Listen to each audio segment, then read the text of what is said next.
We are joined today by my colleagues, WBTV anchor Jamie Bowl and WBTV producer Jess Dyer. Interesting question we got from a viewer this week, guys. She was asking if law enforcement officers need more protective equipment when they are conducting traffic stops or welfare checks, just some extra protection to keep them safer in more situations that they might encounter on a daily basis. Now, obviously, this comes at a time where we've seen some very serious situations involving law enforcement officers not only across the country, but right here in North Carolina. Jamie, it seems like these stories have been dominating the headlines as of late.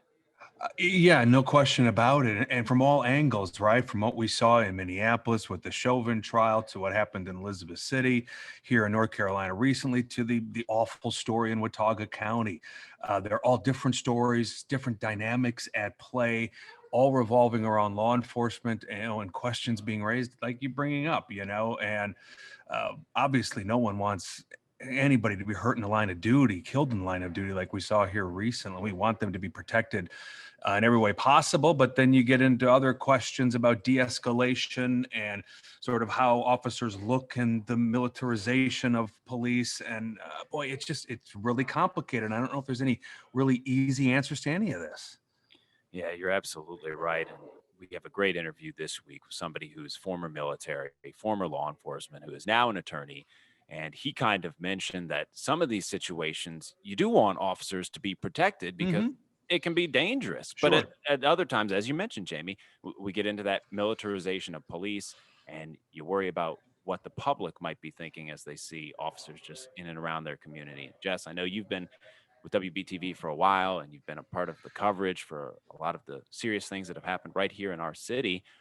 This is a topic that has gotten a lot of attention. Yeah, and we actually, so we've had this person that you're interviewing, Walter, on your side tonight before because he has a really interesting perspective. We had him on to look at some body camera video of an officer involved shooting. So it's interesting to hear his perspective because he has that background knowledge of what should be happening and what shouldn't be happening and the training. So he's a really unique perspective and very helpful to learn from. Yeah, I've learned a lot in just the brief conversation I had with him. And, with former military, former law enforcement, you think about what he's been through in his life. And he was able to provide a lot of great insight about not only the protective equipment that police wear, but just law enforcement in America today. So, Jess, Jamie, thank you guys.